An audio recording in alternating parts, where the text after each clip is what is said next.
quickly before this video starts. A few days ago, or yesterday when you were watching this, I uploaded a post on my channel that I'm going to now just read out to you because I think this perfectly encapsulates my thoughts, and if I make stuff up as I go, I'm gonna say the wrong thing, or I don't know. So I'm just gonna read this out. I'm gonna have to censor some words. I will not be changing the words. I'm just going to cut out some of the word. But if you want to see the full uncensored thing, it is up on the screen right now, or on, it should be like the first post on my channel. I tried my best to keep this channel as light and as free from real world tragedies as I can, but I can't exist day to day without thinking about the countless man-made tragedies that are happening around the world every second, and I need to speak on it all. I am fucking disgusted with the world and the people in it who continue to uplift and support people in power who are at all times 2 seconds away from bombing impoverished countries that are filled with people who are starving from forced famines created by the high up of privileged countries, and that are run by evil people that the same people put in power. The ongoing genocide in Palestine and Sudan, the bombing of Lebanon, the war in Ukraine, the files, the concentration camps created to hold and torture immigrants, the murders committed by ICE, and now the bombing of Iran again. Thousands of people are being killed every day through man-made famines, genocides, bombings, and murders, and every day nothing is being done about it by the people who are in power, who have literally everything to gain from making sure that these tragedies continue. We see everything that is being done to these people.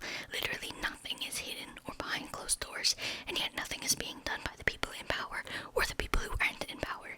Nobody is angry enough, nobody is horrified enough, and if this continues, then millions will be killed in the most horrific ways imaginable. We will all watch it happen, and then we will watch it as it is covered up, or downplayed, or excused. And while it feels hard to see everything that is being done to these people, it is so important to remember that while you might have the privilege of sitting in the comfort of your own home and watching horrified through your screens, these people are living it every day. It is so important right now to do everything you possibly can to help these people. If you can donate to charities or to the individuals who are being affected, then you need to donate. If you can protest, then you need to protest. If you can vote, then you need to vote. It is well past the time of doing what you should do. It is now the time to do literally everything you possibly can do. I'm gonna leave multiple charities in the comment section, but please do your own research.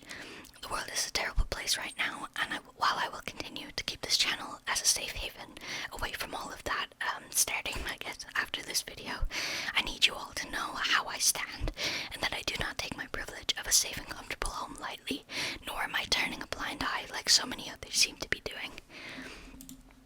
I just feel it's very important that I put that out there because it feels so wrong to just continue my day-to-day without addressing it.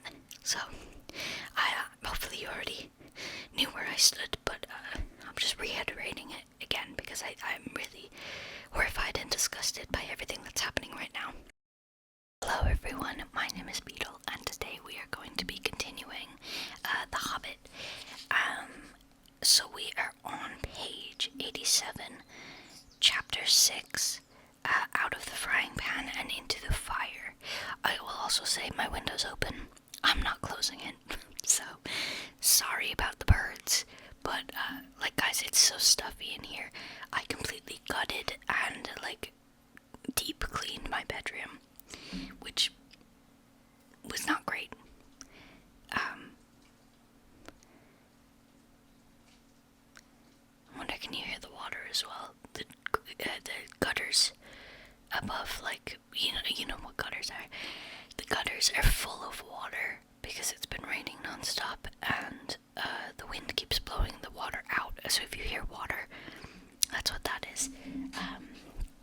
Anyway, yeah, I completely deep cleaned my bedroom, which, I'll be real, I've been going through it these past few months, so it really needed to be cleaned.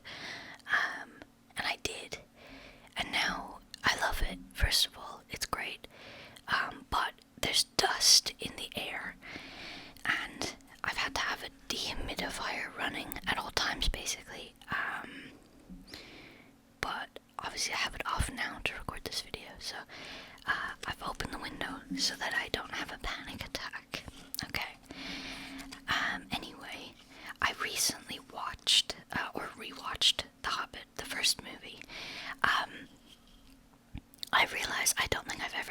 on such a small screen. I watched it on a laptop this time. Normally I watch it on my PC or a TV. And, wow, does the CGI look really bad when you're on a tiny screen. Yeah, I did still love it. It is still one of my favorite movies ever, but I definitely noticed the CGI. But as I was watching it, I was like, guys, we're not even at the end of the first movie yet. Which is not that bad. I know they add a lot to... Really, there should have only been 2 movies. They add a lot to the second movie, and the third movie, I'm pretty sure, is 1 page long in the book. So, they add a lot. But I did think it was funny still to be like, this is exactly where I finished reading.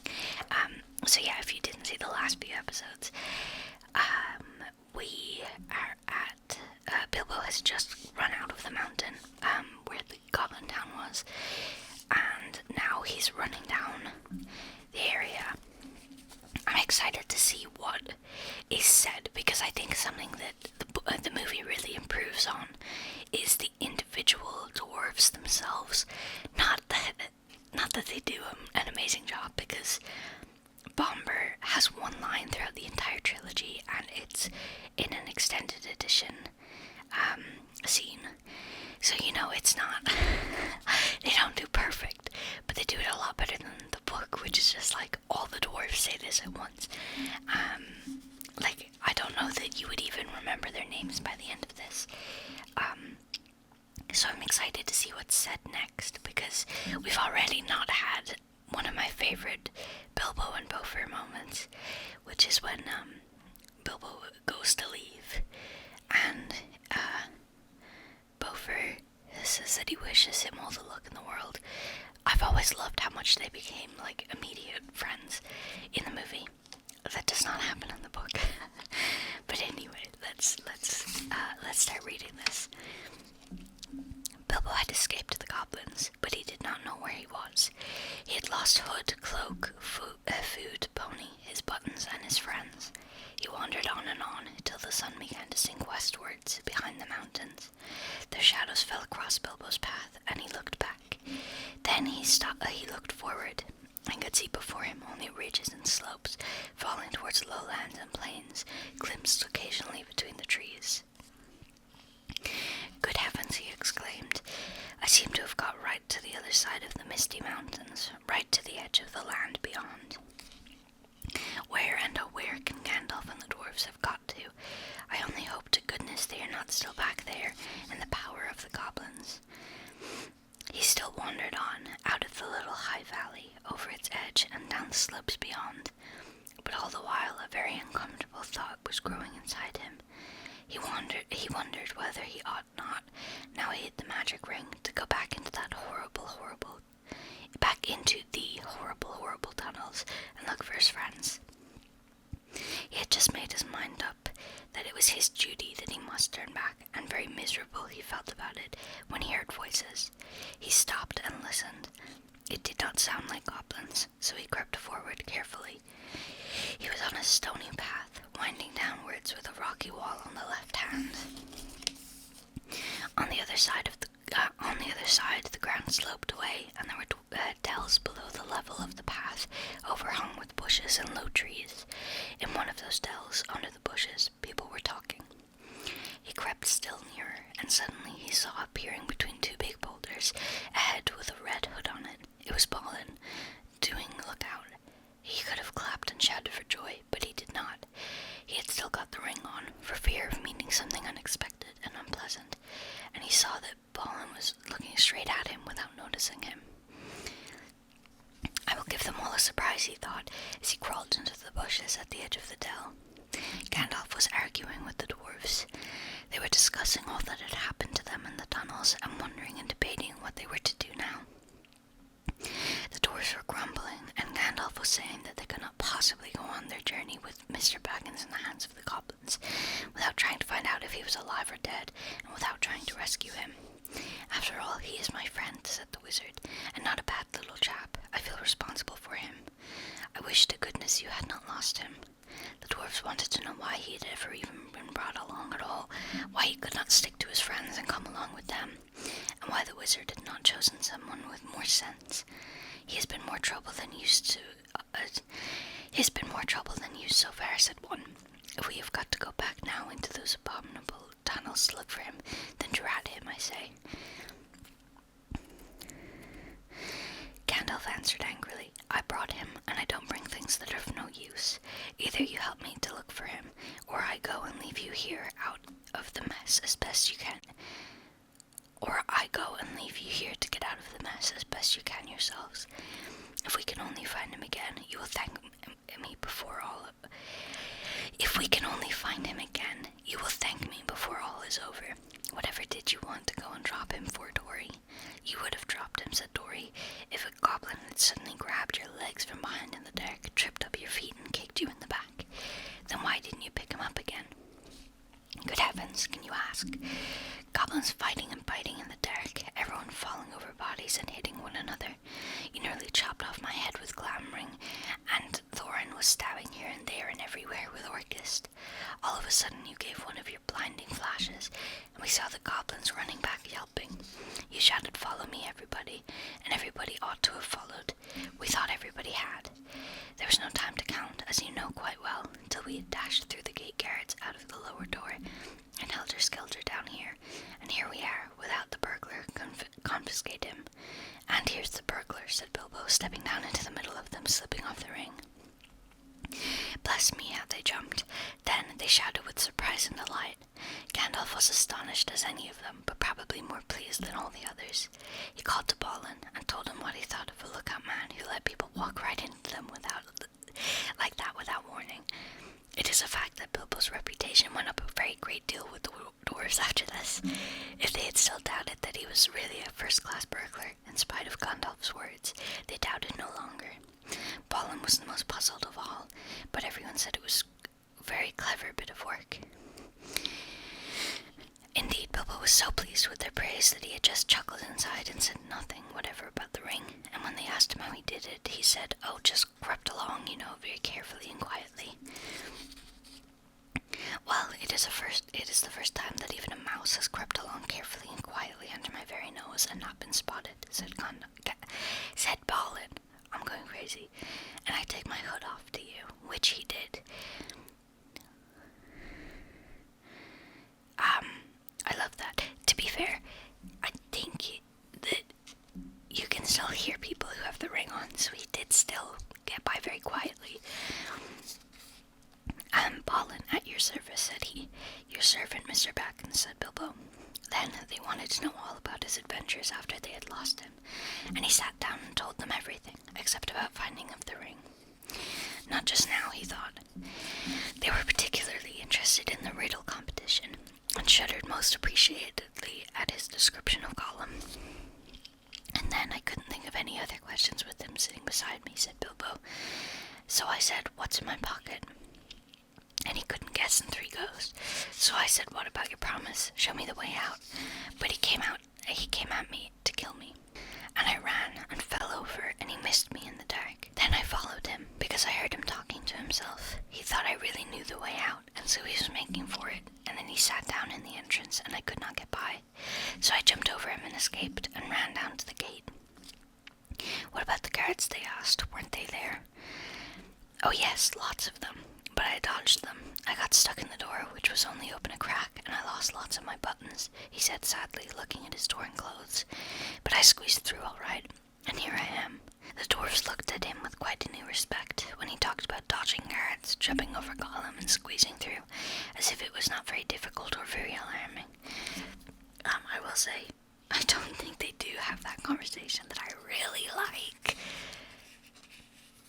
about why he chose to come back, because sure, he survived, but he could have turned around. And I hate that, I wish that the dwarves had more character, because that's my thing, is that I love the dwarves so much, and Thorin Oakenshield is like one of my favorite characters ever written. Turns out I just like movies.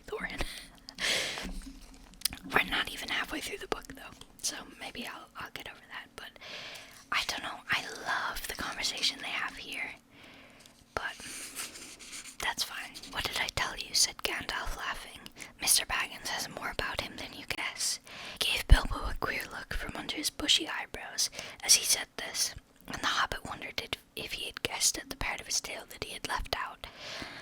Then he had questions of his own to ask, for if Gandalf had explained it all by now to the dwarves, Bilbo had not heard it. He wanted to know how the wizard had turned up again, and where they had all got to now.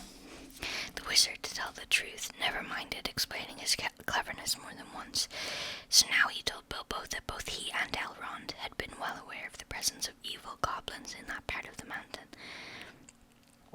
But their main gate used to come out on a different pass, one more easy to travel by, so that they often caught people benighted near their gates. Evidently, people had given up going that way, and the goblins must have opened their new entrance at the top of the pass the dwarves had taken quite recently, because it had been found quite safe up till now. I must see if I can't find a more or less decent giant to block it up again, said Gandalf, or soon there will be no getting over the mountain at all.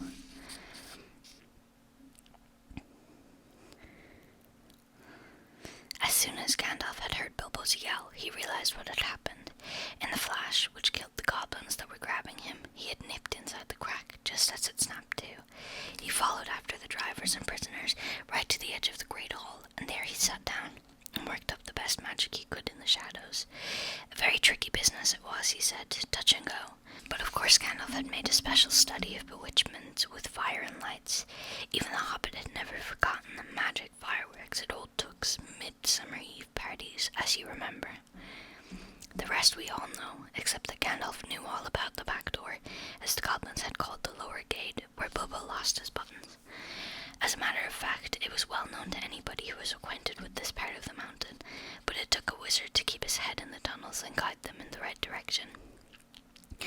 They made that gate ages ago, he said, partly for a way of escape if they needed one, partly as a way out into the lands beyond, where they still come in the dark and do great damage, so that they leave the mountain still at night. Okay, there we go. Some of this is really hard to read. They guard it always, and no one has ever managed to block it up. They will guard it doubly after this, he laughed. All the others laughed too. After all, they had lost a good deal, but they had killed the great goblin and a great many others beside, and they had all escaped, so they might be said to have had the best of it so far.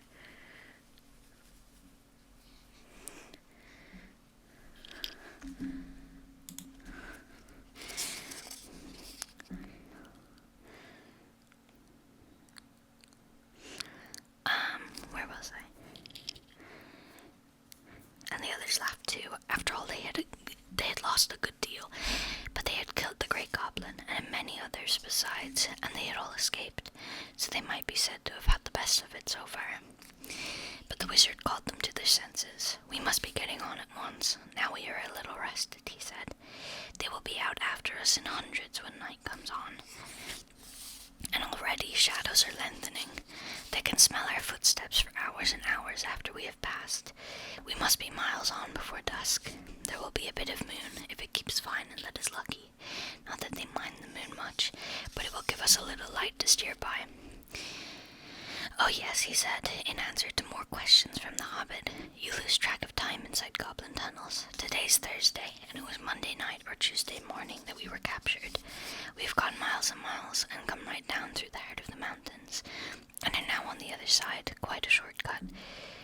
But we are not at the point to which our pass would have brought us. We are too far to the north, and have some awkward country ahead, and we are still pretty high up. Let's get on. I'm dreadfully hungry, groaned Bilbo, who was suddenly aware that he had not had a meal since the night before last. Just think of that for a hobbit. His stomach felt all empty and loose, and his legs all wobbly. And now that the excitement was over, can't help it, said Gandalf, unless you'd like to go back and ask the goblins nicely to let you have your pony back and your luggage. No, thank you, said Bilbo. Well then, we must just tighten our belts and trudge on, or we shall be made into supper, and that will be much worse than having none ourselves.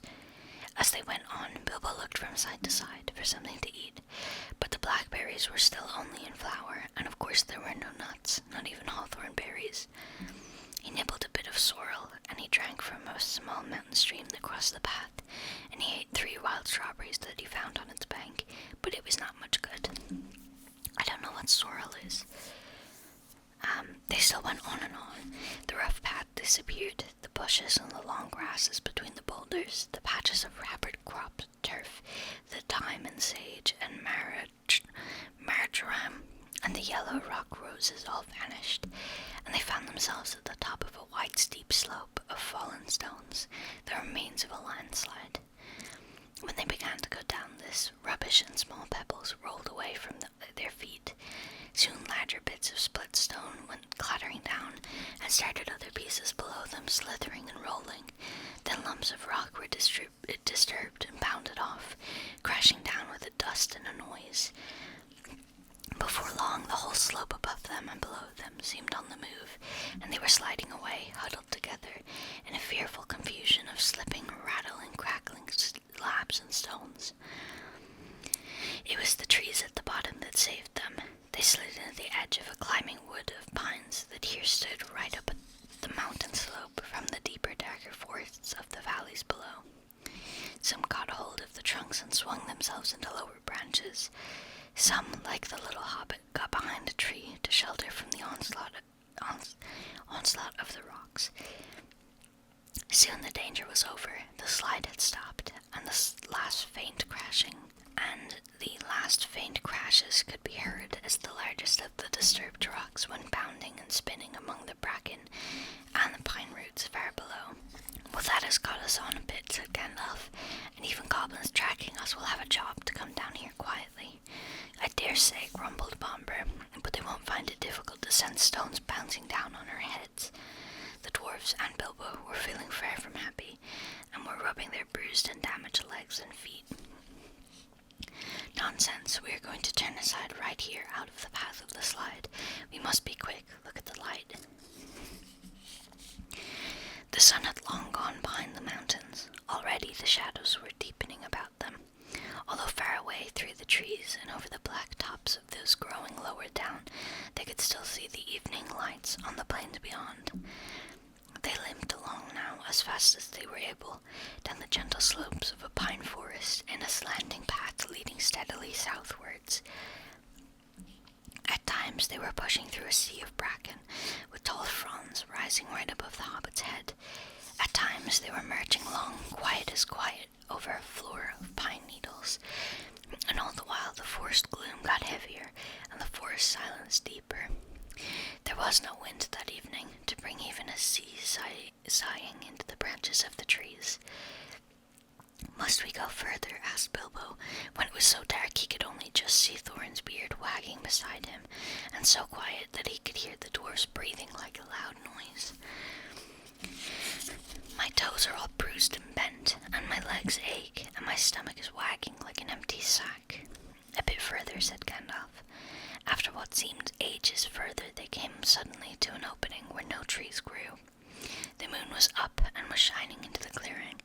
Somehow it struck all of them as not at all a nice place, although there was nothing wrong to see. All of a sudden, they heard a howl away downhill, a long, shuddering howl. It was answered by another away to the right, and a good deal nearer to them, then by another not far away to the left. It was wolves howling at the moon, wolves gathering together. There were no wolves living near Mr. Baggin's hole at home, but he knew that noise. He had had it described to him often enough in tales. One of his elder cousins on the Took side, who had been a great traveller, used to imitate it to frighten him. To hear it out in the forest under the moon was too much for Bilbo. Even magic rings are not much use against wolves, especially against the evil packs that lived under the shadow of the goblin-infested mountains, over the edge of the wild, on the borders of the unknown. Wolves of that sort smell keener than goblins, and do not need to see you to catch you. "What shall we do? What shall we do?" he cried. "Escaping goblins to be caught by wolves," he said, and it became a proverb that now we say out of the frying pan and into the fire, into the same sort of uncomfortable situations. "Up the trees, quick!" cried Gandalf, and they ran to the trees at the edge of the glade, hunting for those that had branches fairly low or were slender enough to swarm up. They found them as quick as ever they could, you can guess, and up they went as high as ever they could trust the branches. You would have laughed from a safe distance if you had seen the dwarves sitting up in the trees with their beards dangling down like old gentlemen gone cracked and playing at being boys. Feely and Keely were at the top of a tall larch, like an enormous Christmas tree. Dori, Nori, Ori, Oin, and Gloin were more comfortable in a huge pine with regular branches sticking out in intervals like the spokes of a wheel. Bifur, Bofur, Bomber, and Thorin were in another. Dwalin and Balin had swarmed up a tall, slender fir with few branches and were trying to find a place to sit in the greenery at the top of most boughs.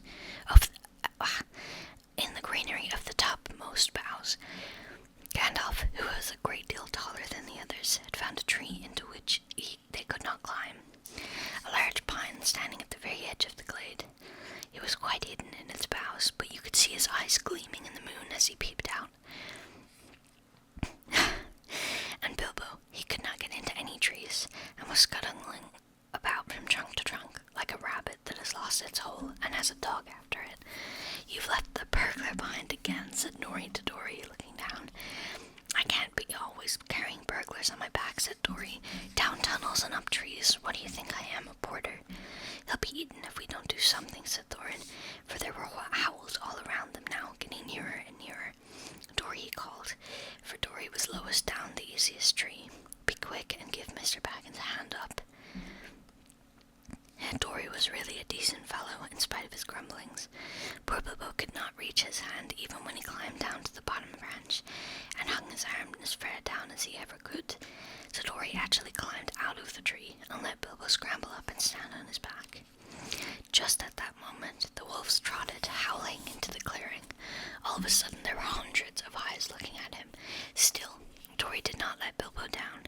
He waited until he had clambered off his shoulders into the branches, and then he jumped for the branches himself, only just in time. A wolf snapped at his cloak as he swung up, and nearly got him. In a minute, there was a whole pack of them yelping all around the tree and leaping up at the trunk, with eyes blazing and tongues hanging out. But even the wild wargs, for so the evil wolves over the edge of the wild were named, cannot climb trees. For a time, they were safe. Luckily, it was warm and not windy. Trees are not very comfortable to sit in for long at any time. But in the cold and the wind, with wolves all around below waiting for you, they can be perfectly miserable places. This glade in the ring of trees was evidently a meeting place of the wolves.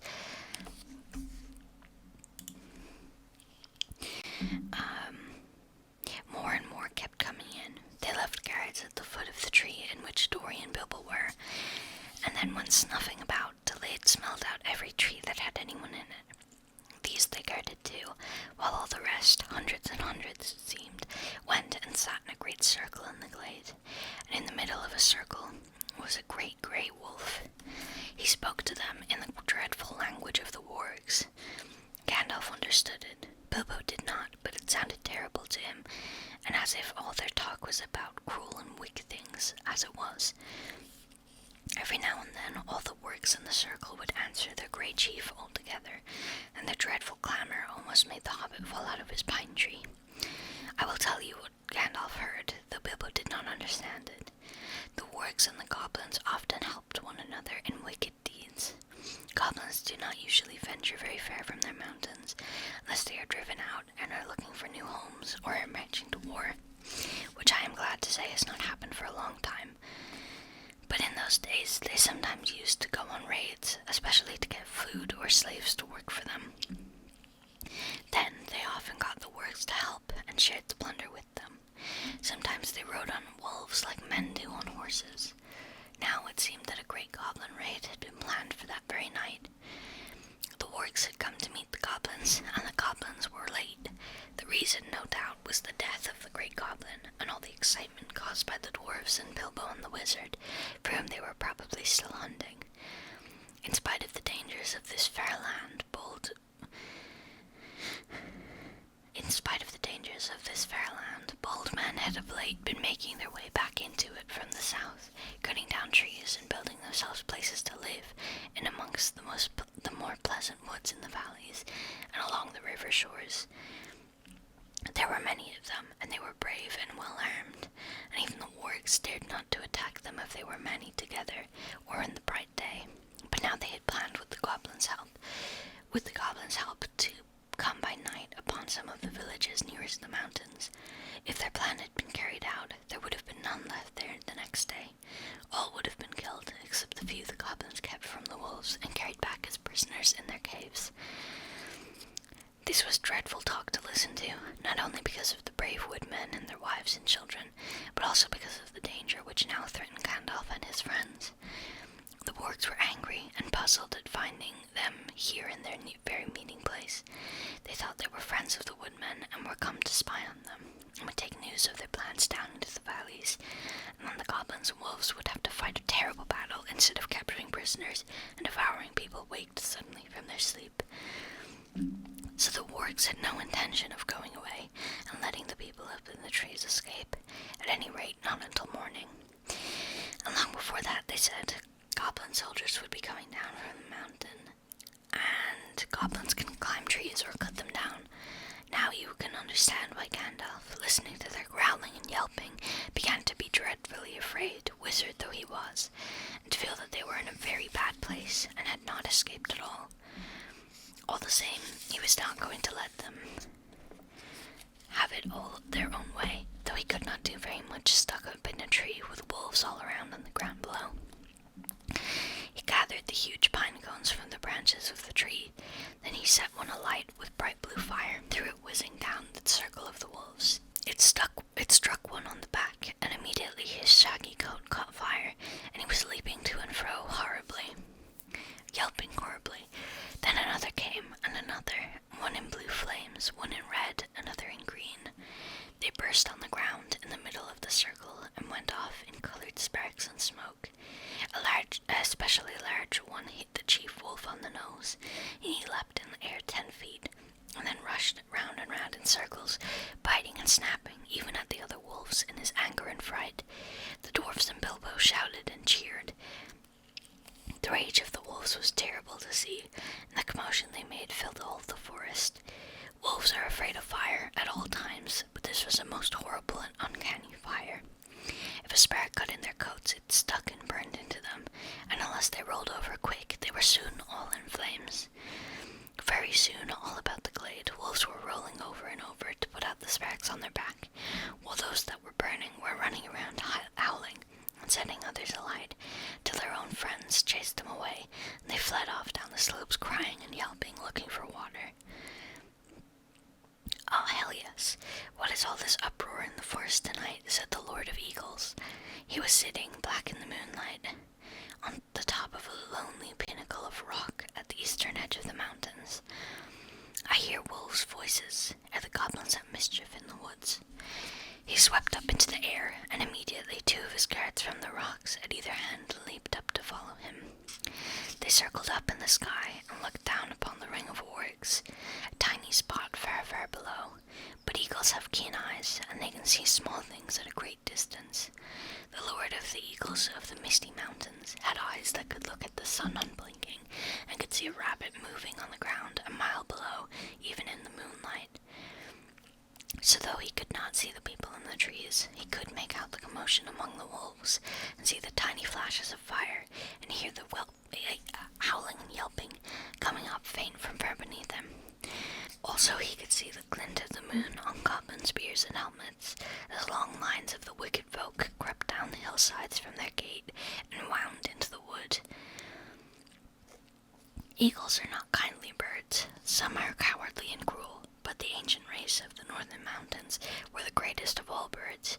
They were proud and strong and noble-hearted. They did not love goblins or fear them, when they took any notice of them at all, which was seldom, for they did not eat such creatures. They swooped on them and drove them shrieking back to their caves, and stopped whatever wickedness they were doing. The goblins hated the eagles and feared them, but could not reach their lofty seats or drive them from the mountains. tonight the Lord of Eagles was filled with curiosity to know what was afoot. So he summoned many other eagles to him, and they flew away from the mountains, and slowly circling, ever round and round as they came down, down, down, towards the ring of wolves and the meeting place of the goblins. A very good thing, too. Dreadful things had been going on down there. The wolves that had caught fire and fled into the forest had set it alight in several places. It was a high summer, and on this eastern side of the mountains there had been little rain for some time. Yellowing bracken, fallen branches, deep piled pine needles, and here and there dead trees were soon in flames. All around the clearing of the warwick's fire was leaping. But the wolf cats did not leave the trees. Maddened and angry, they were leaping and howling round the trunks and cursing the dwarves in the horrible language, with their tongues hanging out and their eyes shining red and fierce as the flames. We have reached page 100. Out of what? Almost 300. If we stop before we get to the Lord of the Rings, it'll be just 280. We have 180 more pages to go. Then suddenly, goblins came running up, yelling. They thought a battle with the woodsmen was going on, but they soon learned what had really happened. Some of them actually sat down and laughed. Others waved their spears and clashed the shafts against their shields. Goblins are not afraid of fire, and soon they had a plan which seemed to them most amusing. Some got all the wolves together in a pack. Some stacked fern and brushwood around the tree trunks. Others rushed around and stamped and beat and stamped until nearly all the flames were put out, but they did not put out the fire nearest to the trees where the dwarves were. That fire they fed with leaves and dead branches and bracken. Soon they had a ring of smoke and flames all around the dwarves, a ring which they kept from spreading outwards, but it closed slowly in, till the running fire was licking the fuel piled under the trees. Smoke was in Bilbo's eyes. He could feel the heat of the flames, and through the reek he could see the goblins dancing round and round in a circle, like people around a midsummer bonfire. Outside the ring of dancing warriors, with spears and axes, stood the wolves at a respectable distance, watching and waiting. He could hear the goblins beginning a horrible song. 15 birds in 5 fir trees, their feathers were fanned in a fiery breeze, but funny little birds, they had no wings. Oh, what shall we do with the funny little things? Roast them alive or stew them in a pot, fry them and boil them and eat them hot. Then they stopped and shouted, "Fly away, little birds. Fly away if you can. Come down, little birds, or you will get roasted in your nests. Sing, sing, little birds, why don't you sing?" "Go away, little boys," shouted Gandalf in anger. "It isn't bird nesting time. Also, naughty little boys that play with fire get punished." He said it to make them angry, and to show them that he was not frightened of them, though of course he was, wizard though he was. And they took no notice, and they kept on singing. Burn, burn, tree and fern, shrivel and scorch, a fizzling torch, to light the night for our delight. Yah-hey! Bake and toast 'em, fry and roast 'em, till beards blaze and eyes glaze, till their hair smells and skins crack. Fat melts and bones black. Oh, that's an awful, oh, that description just made my skin crawl. Fat melts and bones black. I just fake gagged. I will not be leaving that in. Sorry. But they took no notice, and they... Oh, wait, no. I'm way down here. Fat melts and bones black, in cinders lie beneath the sky, so dwarves shall die, and light the night for our delight. And with the Yahweh, the flames were under Gandalf's tree. In a moment it spread to the others. The bark caught fire, the lower branches cracked. Then Gandalf climbed to the top of his tree. The sudden splendor flashed from his wand like lightning. As he got ready to spring down from on high right among the spears of the goblins, that would have been the end of him, though he would probably have killed many of them as he came hurtling down like a thunderbolt. But he never leaped. Just at that moment, the Lord of the Eagles swept down from above, seized him in his talons, and was gone. There was a howl of anger and surprise from the goblins. Loud cried the Lord of Eagles, to whom Gandalf had now spoken. Back swept the great birds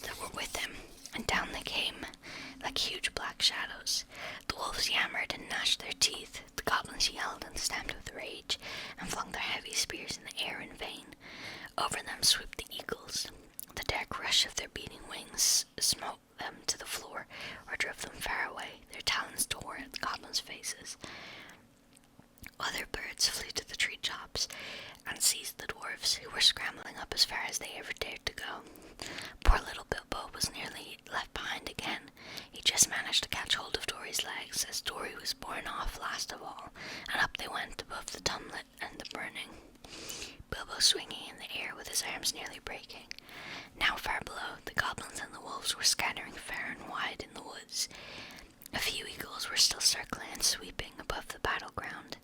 The flames about the trees sprang suddenly up above the highest branches. They went up in cracking fire. There was a sudden flurry of sparks and smoke. Bilbo had escaped just in time. Soon the light of the burning was faint below, a red twinkle on the back floor, and they were high up in the sky, rising all the time in strong sweeping circles. Bilbo never forgot that flight, clinging onto Dory's ankles. He moaned, my arms, but Dory groaned, my poor legs, my poor legs. At the best of times, heights made Bilbo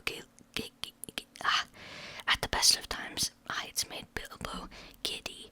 He used to turn queer if he looked over the edge of quite a little cliff, and he had never liked ladders, let alone trees, never having had to escape from wolves before.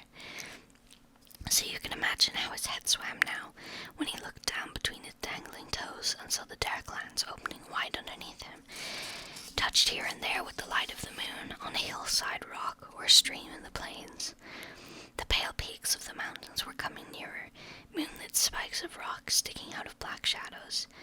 Summer or not, it seemed very cold. He shut his eyes and wondered if he could hold on any longer. Then he would imagine what would happen if he did not. He felt sick. There. And we've got a lovely little drawing of the eagles flying over the misty mountain. Or no, this is the Eyrie looking towards the Goblin Gates, right? Oh, that's cool. I will say, again, it shocks me how much they made up for the movie. Because Bilbo did not just save Thorin's life like he does in the movie. It's weird because it feels like everybody hates Bilbo much more than they do in the movie. But at the same time, they're coming to like him without him doing anything. Which is strange in my mind. It's very, very strange. How long is the chapter after this? Because this chapter's been quite long. Okay, the next chapter is also very, very long.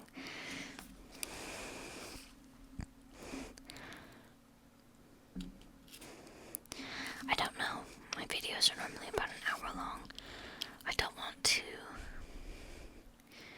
end in the middle of a chapter, but I also really don't want to go for much longer than this chapter.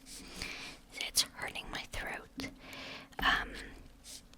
The flight ended only just in time for him, just before his arms gave way. He loosed Dory's ankles with a gasp and fell onto the rough platform of an eagle's eyrie. There he lay without speaking, and his thoughts were a mixture of surprise at being saved from the fire, and fear lest he fall off that narrow place into the deep shadows on either side. He was feeling very queer indeed in his head by this time, after the dreadful adventures of the last three days. With next to nothing to eat.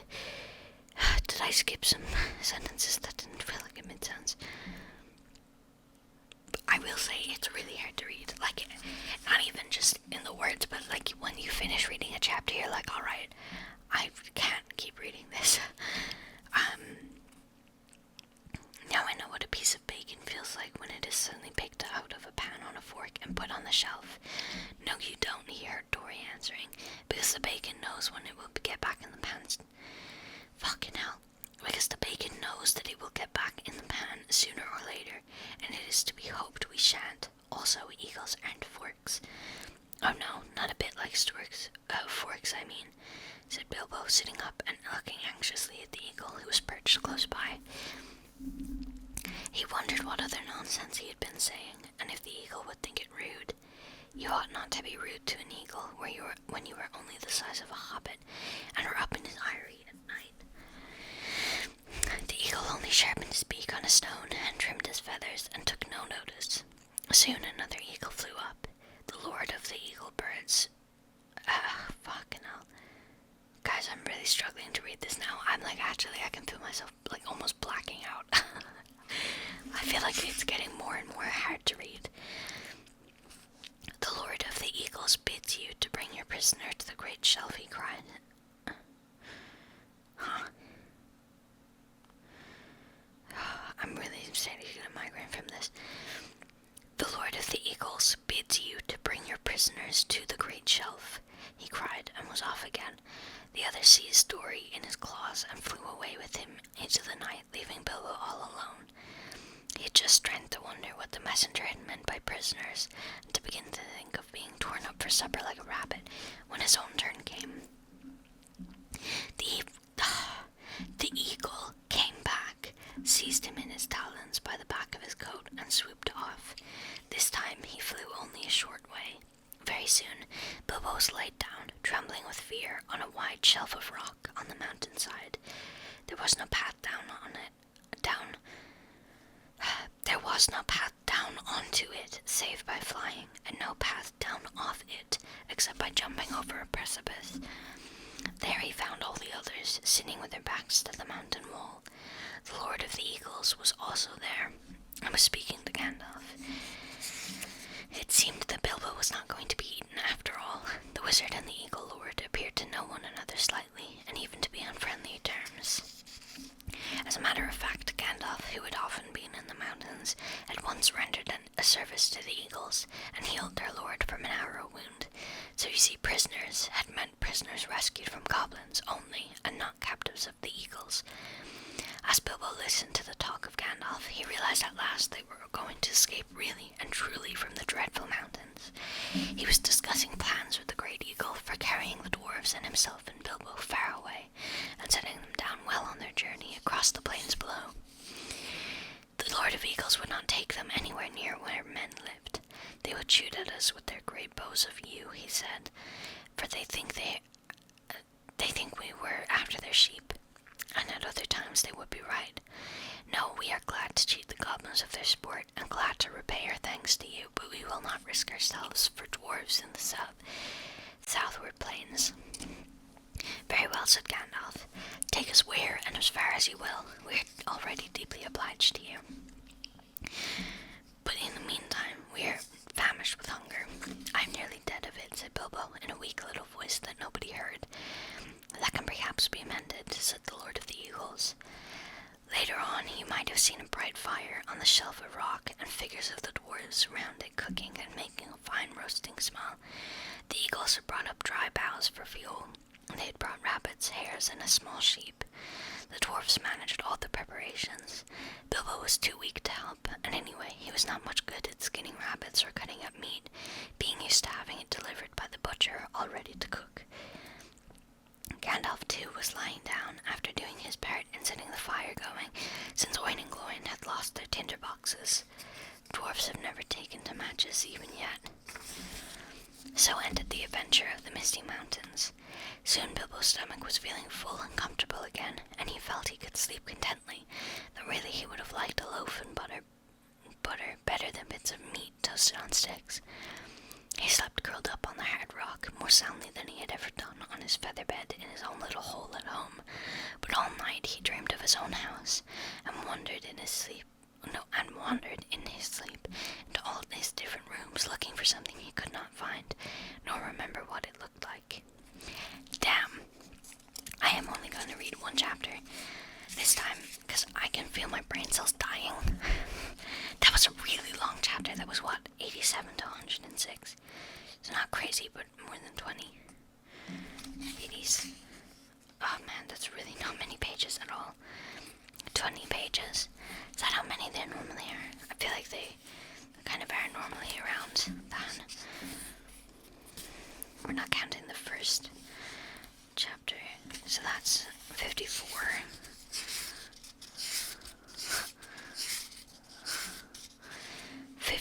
To 66, so no, they are not normally 20 pages long. Okay, that just about killed me. I don't know why. But that was a lot. So sorry that I took a massive break and then only came back with one chapter. But we will come back with this next one soon enough.